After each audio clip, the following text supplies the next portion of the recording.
Hermanos, buenas tardes. Hoy comenzamos nuestro estudio sobre matrimonio, divorcio y nuevo matrimonio. Yo voy a establecer unas reglas de juego. Es la primera vez que establezco reglas de juego en un estudio, porque el tema número 1 es un tema difícil. Yo había estudiado el tema ya hace muchos años, y de los muchos libros que leí varios libros. Considero que el más cercano a lo que dice la Escritura, bueno, no el más cercano, el que hace una correcta interpretación del texto, es el libro del Dr. Jay Adams.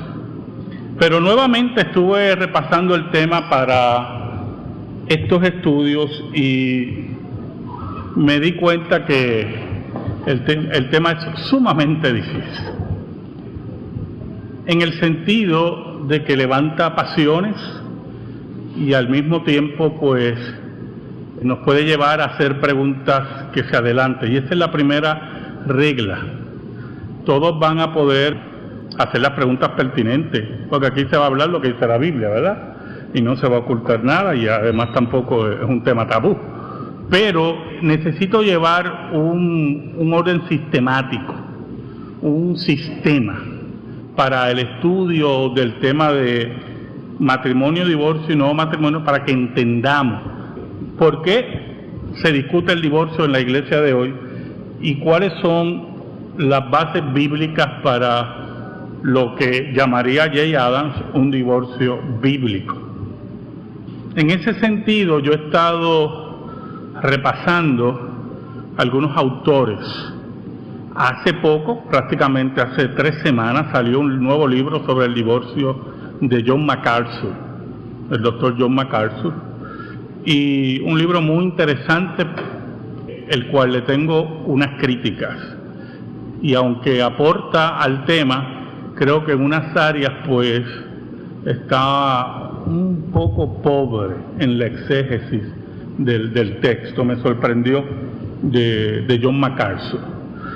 Al mismo tiempo, hermanos, me he dado cuenta que aún en el protestantismo hay personas que no creen en el divorcio, bajo ninguna circunstancia. Y eso sí que me llenó de sorpresa y de espanto. De sorpresa porque creo que los protestantes tienden a ser bíblicos, y de espanto porque los argumentos que leí a favor del no divorcio son altamente pobres desde el punto de vista bíblico. El que más me sorprendió de ese tema fue John Piper. John Piper, en su libro Pacto Matrimonial, expone sus razones para que no haya divorcio bajo ninguna circunstancia, y lamentablemente no vi la base bíblica. Y bueno, y él tampoco, los versículos que cita no. Así que vamos a estar oyendo y vamos a estar discutiendo este tema lo más académicamente posible y lo más bíblicamente posible, y en el caminar del estudio vamos a estar contestando preguntas, pero las preguntas que yo considere que se adelantan a lo que se va a discutir posteriormente y que pueden trastocar el orden, pues yo no se las voy a contestar inmediatamente, y le voy a indicar que en el futuro el estudio va a tocar el tema. ¿Alguna pregunta? Bueno, John Piper es de tendencia bautista. Ningún presbiteriano cree eso. Es en el presbiterianismo que yo he encontrado, increíblemente, la más excelente acercamiento al tema. Y no lo digo con prejuicios porque yo sea presbiteriano. Cuando llegó el libro de John MacArthur, yo me alegré mucho porque había solamente un libro que yo consideraba bastante serio sobre el tema en el mercado, que era el de Jay Adams. Aunque hay uno de Gay Duty que es bueno, un buen libro, y hay otro que ya no sale, de John Murray. Pero cuando empecé a leer a MacArthur viene de extracción bautista fundamentalista, pues me di cuenta que pues emite opiniones sin verificar, o sea, y hay casos bíblicos que él pues insinúa unas contestaciones que no tienen base histórica. O sea, en el caso de Esdras, cuando vinieron los exiliados judíos de Babilonia, cuando se está reconstruyendo el templo y la ciudad, Dios exige en un momento de arrepentimiento a los judíos que tienen que darle carta de divorcio a todas sus esposas paganas y despedir a sus esposas con sus hijos, lo cual es una escena dramática que a mí me llena de horror, pero es lo que Dios exige por un acto de arrepentimiento y santidad. Y es interesante porque Dios manda al divorcio. Como John MacArthur, pues eso del divorcio pues trata de exponerlo de un punto de vista como si no fuera bíblico, como si fuera una concesión que Dios da. Él dice que muchas de esas mujeres paganas, recuerden que venían del paganismo y posiblemente, así dice, posiblemente practicaban cultos paganos y se envolvían en relaciones sexuales ilícitas en los cultos. Eso es una especulación, o sea, eso no, él no tiene ninguna base para hacer una acusación tan seria como esa, cuando Dios pudo haberlo denunciado como parte del divorcio en Esdras. Y lo que hace Dios denunciar es que habían quebrantado la ley porque se habían casado con mujeres extranjeras. Pero usted no puede llegar a esas conclusiones, y yo lo puse así en el librito, especulación, por cierto, para mí de tendencia fundamentalista, muy peligrosa. Pero vamos a ver en esta, y cualquier duda y cualquier pregunta estamos aquí, ¿verdad?, para discutirlo. Este sigue siendo uno de los temas más controversiales en la vida de la Iglesia. Como plantean varios autores, en el pasado, aunque existía el divorcio, era muy raro encontrarlo en la Iglesia. Estamos hablando de los años 30, 40, 50 del siglo XX. Varias denominaciones estaban claras que no se permitía al divorciado ejercer ningún cargo, y en algunas no podían cantar ni en el coro, La sociedad en general tenía un estigma sobre el divorcio, y el énfasis en los medios de comunicación era a favor de la familia y el mantener el matrimonio. El acercamiento bíblico a esta situación era burdo y torpe de parte de muchas iglesias, y no existía mucha literatura sobre el tema.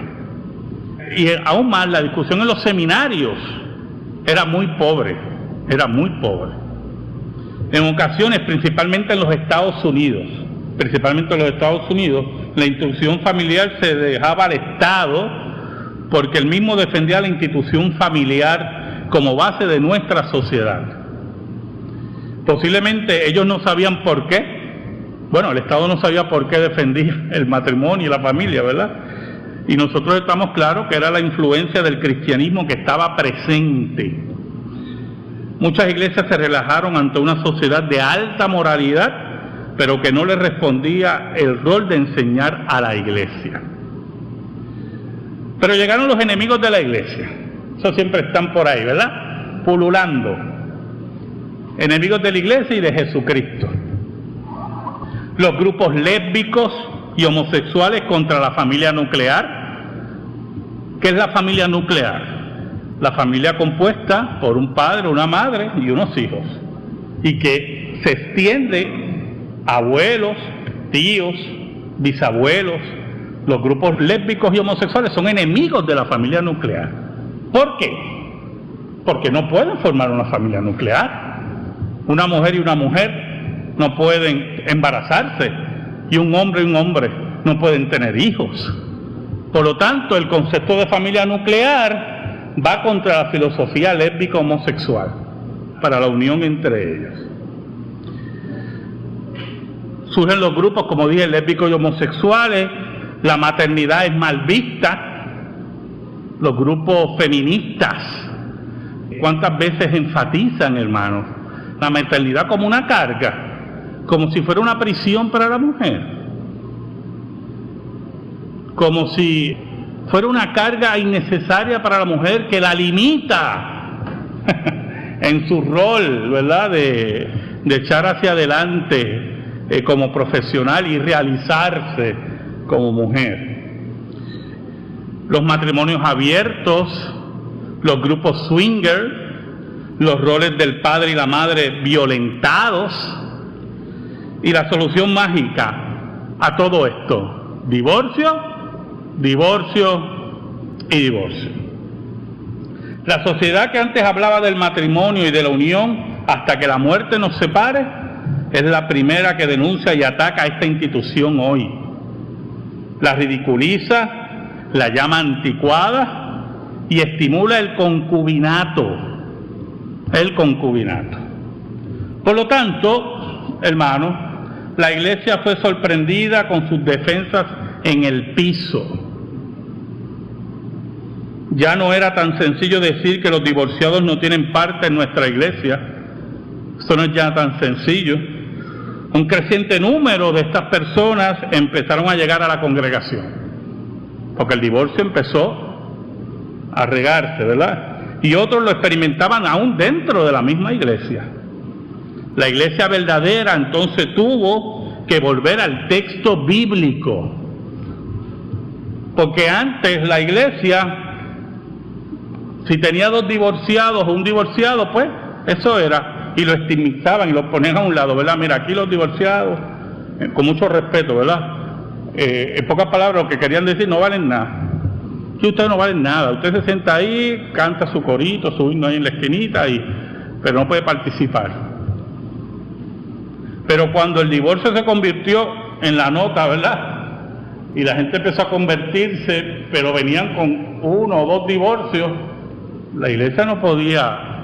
Y entonces ahí es que la coge con las defensas en el piso, porque no habían interpretado el texto correctamente. Tuvieron que volver al texto. Pero increíblemente los resultados tampoco fueron halagadores. Surgieron básicamente 3 grupos, hermanos. 3 grupos surgieron.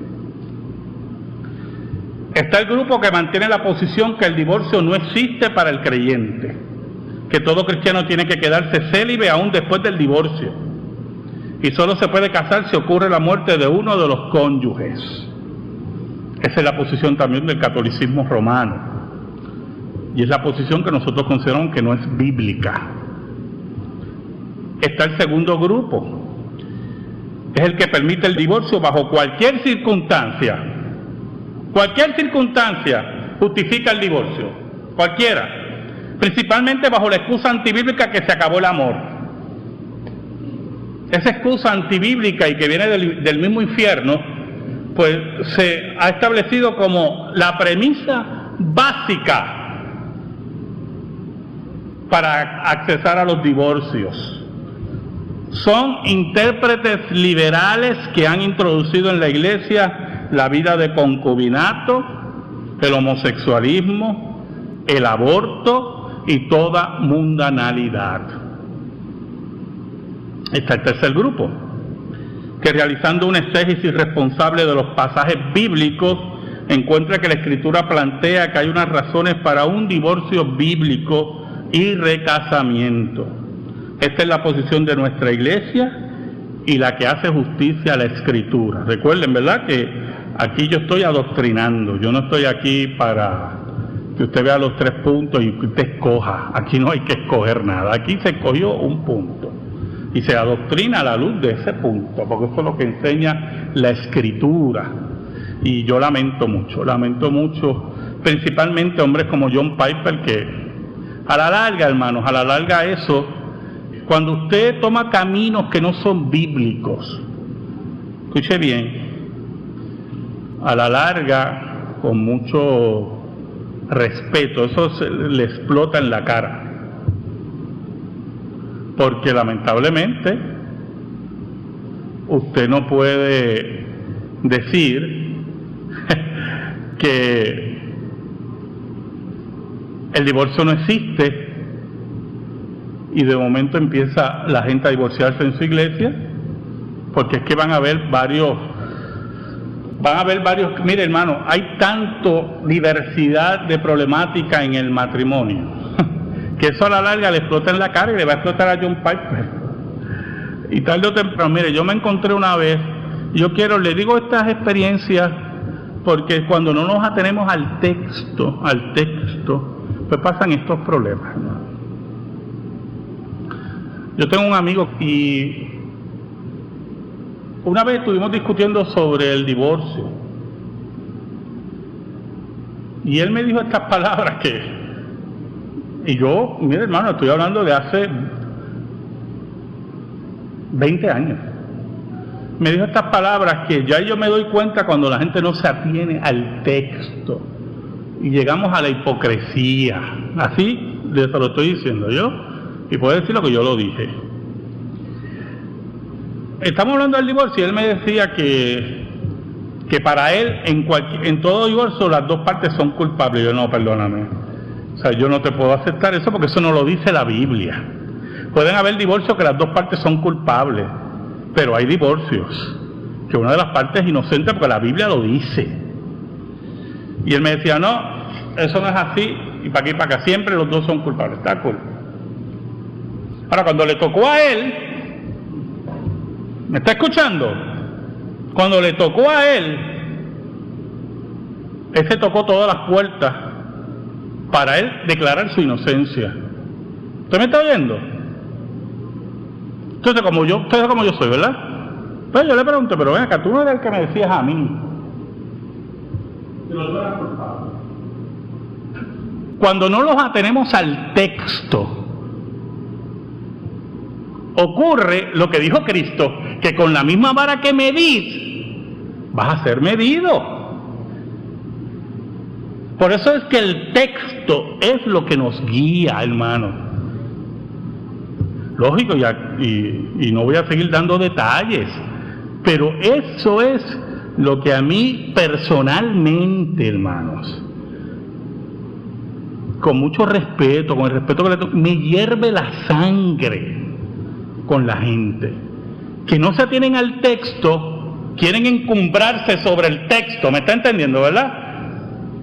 Yo soy el super santo, super pan consagrado, por no decir super hostia, ¿verdad? Y cuando llega la vida, mi vida, la cosa, pues entonces tiene que ser como yo digo. Y no es así, hermano. No es así. O nos atenemos al texto, o nuestra vida va a ser de una hipocresía a otra hipocresía. Eso pasa cuando no somos bíblicos en nuestra vida. O sea, mi esposa pertenecía a una iglesia pentecostal. Escuche lo que le voy a decir. Mi esposa pertenecía a una iglesia pentecostal cuando yo la conocí. Y allí dos muchachos que eran hijos del copastor pues cayeron en fornicación. Y aquello fue la carnicería espectacular del pentecostalismo. Expulsaron a esos muchachos públicamente, que hay que limpiar la iglesia, ¿verdad? Aquello fue, fíjate, barrieron el piso. Y eran unos fornicarios. O sea, eso no es la discusión aquí. Es la actitud que tenemos ante el pecado. Y eso lo hizo el pastor, con los hijos del copastor. Pero cuando la hija de él, 9 meses después, se fue con el novio, eso no pasó. Y yo he estado llorando, y yo quiero misericordia para mi hija. ¡Qué hipócrita, hermano! ¡Qué inmoral! Porque no es bíblico. Porque la Biblia dice que tú estás para restaurar a aquel que se arrepiente.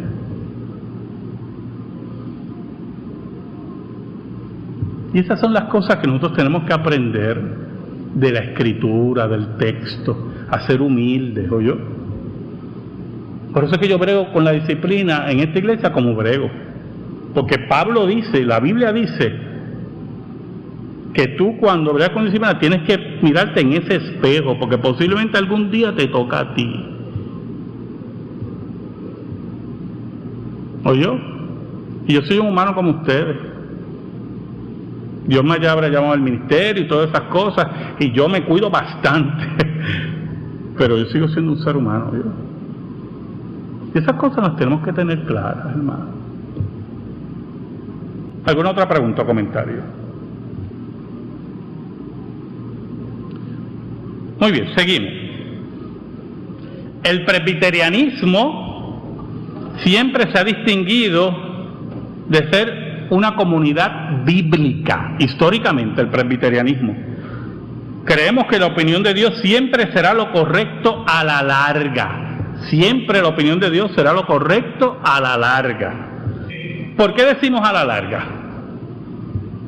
Porque sencillamente desde el punto de vista humano, hermanos, hay situaciones que cuando tomamos el camino bíblico, escuche, cuando tomamos el camino bíblico nos parece que no es el correcto.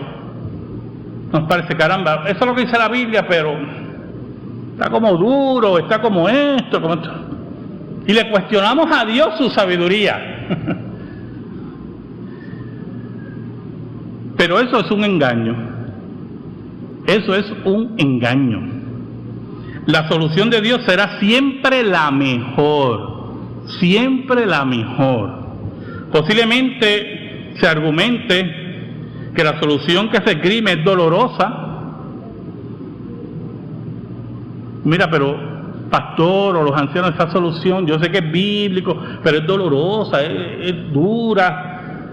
Recuerde, hermano, las soluciones divinas son para resolver el problema del pecado. El problema no es Dios, el problema es el pecado. Y eso va a traer dolor.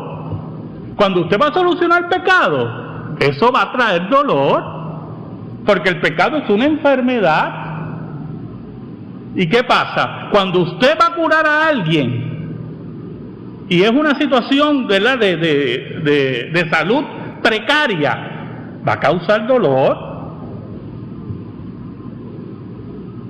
Cuando yo llevaba a mi hija allí al hospital oncológico,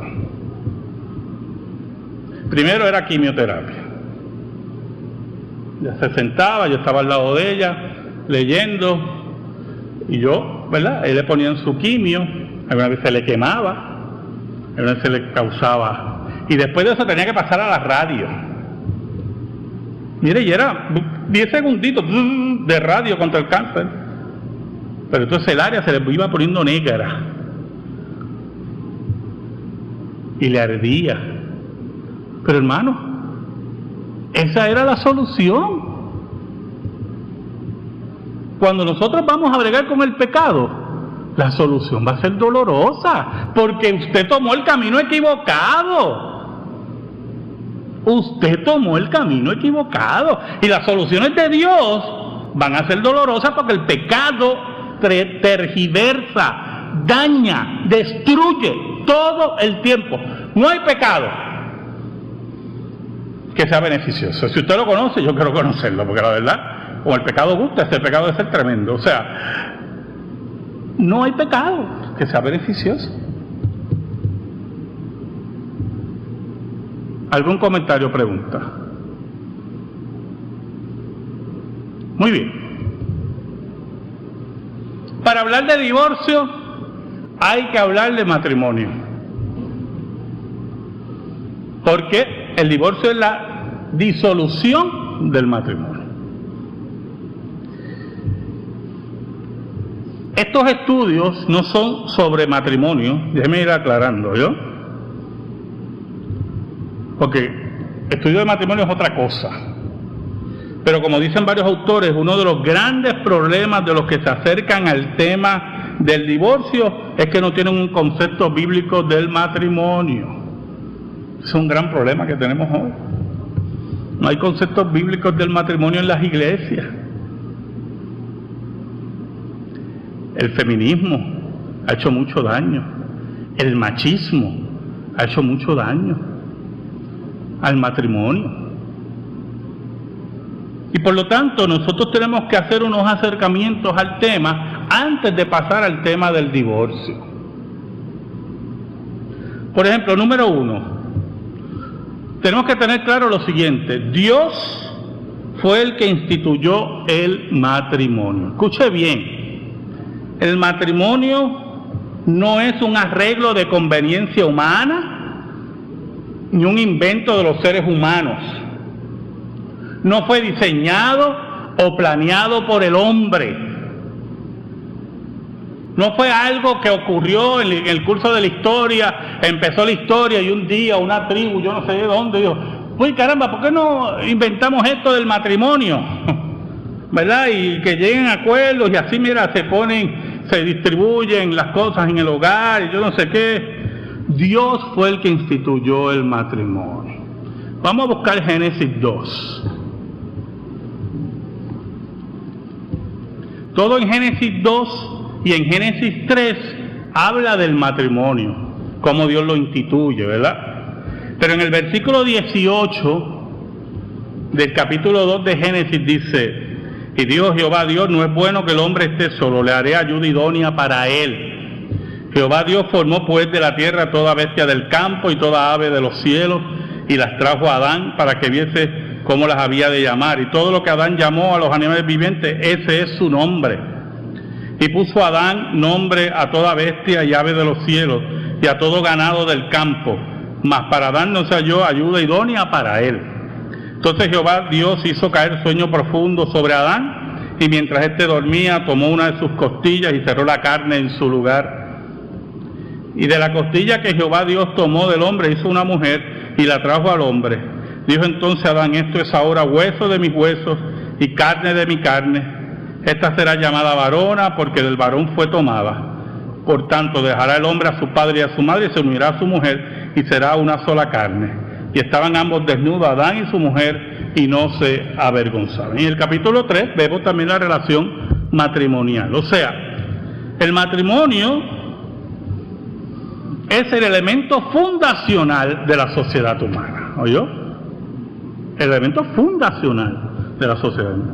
Antes que existiera la iglesia, antes que existiera la escuela, antes que existieran los negocios, hablando formalmente, ¿verdad? Como dice Jay Adams, antes que existiera un gobierno, Dios instituyó formalmente el matrimonio al declarar lo que dijo, lo que acabamos de decir: dejará el hombre a su padre y a su madre.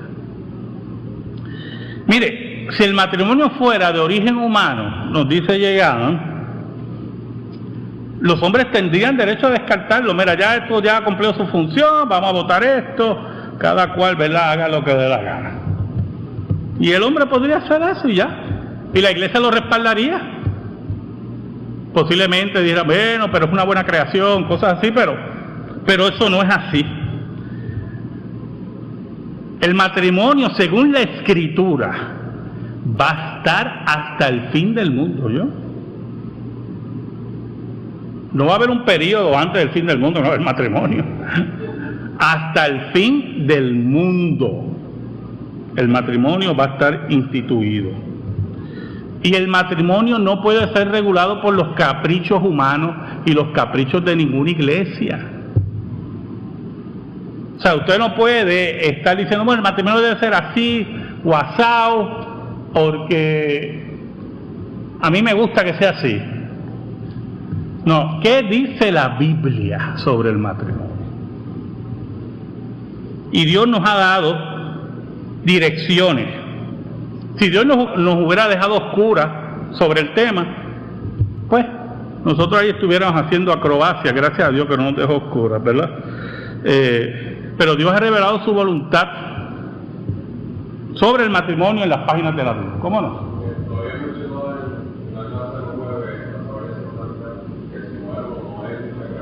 No, no es un sacramento. Porque recuerden que es una buena pregunta, que no se adelanta.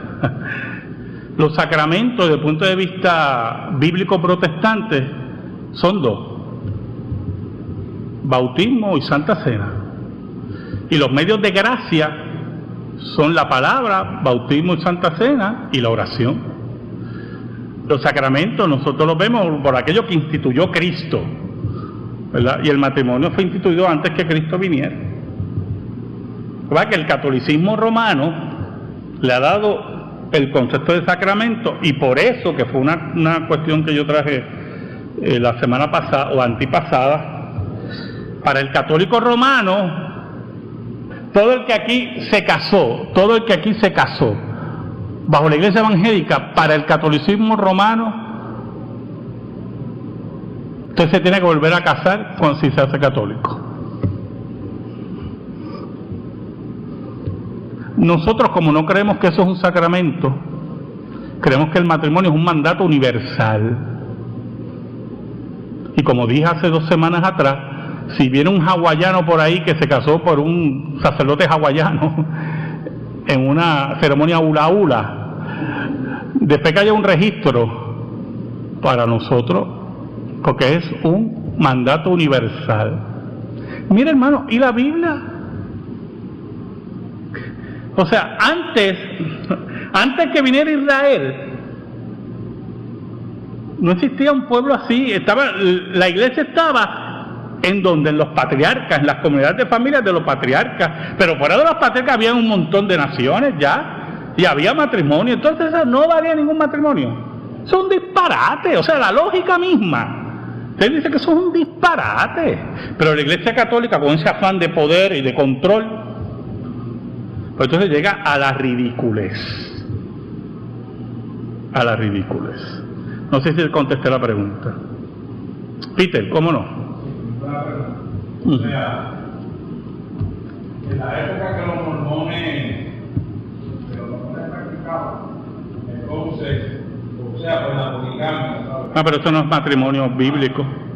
Eso no es un matrimonio bíblico. Eso es un disparate, eso es otro disparate. Es como también, si tú te casas, es como también la mujer que se casó con una serpiente en la India, ¿verdad? Hace un año salió esa noticia, una mujer se casó con una serpiente en la India, hicieron una ceremonia y todas esas cosas, eso no vale, no sirve para nada. ¿Oyó? Porque el matrimonio Dios estableció que era entre un hombre y una mujer, se acabó. Usted no se puede casar con un poste, ni se puede casar con su computadora, aunque hay algunos que se han casado con su computadora, y usted no se puede casar con nadie que no sea su contraparte sexual. Todo matrimonio entre hombre y hombre y mujer y mujer no es válido, no sirve, aunque la sociedad lo sancione. Todo matrimonio tiene que ser entre un hombre y una mujer. Y ese llamado, que es una excelente pregunta, Peter, ese llamado general es para el matrimonio entre un hombre y una mujer. Así que si usted ve por ahí a alguien que es que también los seres humanos, ¿verdad? La pecaminosidad, recuerde que embrutece. La pecaminosidad embrutece. Y si usted oye de gente que se casa con su perro, o se casa con una serpiente, o se casa con un poste, porque son brutos. Son nada más, sencillo. ¿Quién levantó por ahí la mano? Aunque muchos personajes en la escritura sí fueron polígamos, no era bíblico. No era bíblico. Eran adúlteros, ¿oyó? David era un adúltero, no solamente por aquello, sino también por sus diferentes esposas. Así de sencillo es esto. Por eso no era la voluntad de Dios, los grandes misterios de Dios. Y Salomón, mire la consecuencia. Pero no fue el único. Gedeón era un enamorado. Si usted lee la historia de Gedeón, un enamorado. Fueron los jueces de Israel. No, primero Luis, después.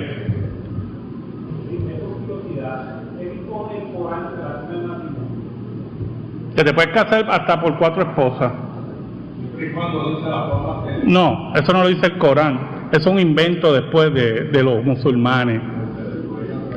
Ese es el problema. Porque cuando usted no es bíblico y su lujuria lo guía, ¿verdad? Y lo plasma como una... Por eso es que cuando tú lees los textos sagrados de los mormones, José Smith recibió una revelación de que él podía casarse con varias mujeres, pero en el mismo texto dice que su esposa primera, Emma Smith, no se podía casar con otros hombres, porque es un machista lujurioso. Eso es lo que es, así de sencillo, un inmoral. Pero así es el pecado.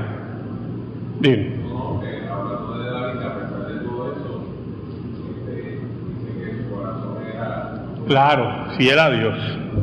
Si era Dios. Sí, porque David no dobló sus rodillas a ningún otro Dios. Por ahí es que va ese pensamiento yo. El corazón de David era conforme a Jehová, nunca dobló sus rodillas a ningún otro Dios. A ningún otro Dios. Mientras Salomón sí. Y todos esos reyes. O daban concesiones. Posiblemente adoraban a Jehová, pero permitían los lugares altos de adoración. Por cierto, un detallito ahí. ¿Por qué usted cree que Dios manda que la adoración en Israel sea en un plano bajo y no en un lugar alto? Mire, eso tiene que ver con moralidad. No, eso tiene que ver con moralidad. Porque cuando la gente se acercara, no vieran la desnudez. En los cultos paganos la desnudez jugaba un papel importante. Entonces, si la gente se acercaba a adorar a Jehová y la adoración era un lugar alto, se podía ver la desnudez de los sacerdotes, porque eran en falda. Por eso es que hay que tener cuidado. Lógico, ese no es el tema, ¿verdad? Pero hay que tener cuidado con el culto a la desnudez que el mundo nos quiere pintar a nosotros. Nosotros somos la iglesia de Cristo. Aquí los hombres y las mujeres que vienen a esta iglesia tienen que vestir como creyentes. Eso nada tiene que ver con pentecostalismo y nada de eso. Se tiene que vestir con pudor. Eso incluye a los hombres y a las mujeres. Porque también todo el tiempo con la mujer. Los hombres también pueden venir en forma desordenada vistiendo. Esas cosas las tenemos que tener claras. Porque eso es lo que les vamos a enseñar a nuestros hijos. ¿Oyó?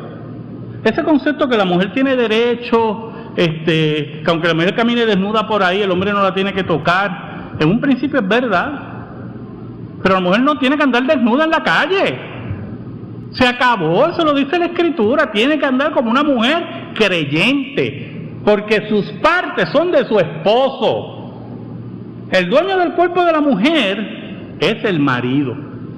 Y lo mismo ocurre con el marido. El marido no está por ahí, si tiene un buen cuerpo, no, porque el cuerpo del hombre es de la mujer, de su esposa. Así de sencillo es esto. Pero el mundo nos transmite otras cosas, y como nos gusta, pues somos pecadores. Dice, caramba, eso tiene lógica. Maldita sea la lógica del mundo, que hace tanto daño, hermano. Pero no nos atenemos al texto, no nos gusta el texto. Y así tiene que ser, hermano. Y eso es lo que dice la Escritura. Y eso es lo que nos va a traer felicidad a nuestra familia, escuche, y a nuestros hijos, y a nuestros nietos. Dios no es bobo, ni loco, ni se equivoca. Dios nos ama. Y por eso nos dice esas cosas. Pero desde el Edén, nuestro corazón un poquito, ¿verdad?, rebeldito, paradito, ¿verdad? Y todos tenemos que identificar nuestros pecados en nuestro corazón. Los otros días estaba meditando en un acto de rebeldía mío interior, y yo decía, caramba, qué animal soy. Estaba en una luz, yo no sé por qué me vino ese flashback, ¿verdad? Así como dice en Castilla la Vieja. Y analizando ese acto de rebeldía en mi corazón, yo dije, pues, ¿verdad que somos pecadores? Y le pedí perdón al Señor. Pero, Señor, perdóname, lo que tú digas, lo que tú digas, lo que tú digas. ¿Alguna pregunta o comentario? Bueno, lo dejamos aquí. Esta va a ser la tónica, ¿oyó? Porque este tema es un tema que hay que llevarlo como es, como dice la Escritura, y va a ayudarlos a usted en su vida matrimonial y a sus hijos y todo. Y si nos atenemos a lo que dice el texto, se me quedaron un montón de cosas, pero eso va a ser así. Estamos de pie, hermano. Gracias te damos, Señor, por tu palabra, única regla de fe y conducta. Te pedimos ahora que nos lleves a nuestro receso y nos prepares para adorarte en esta tarde. Por Cristo Jesús. Amén y amén.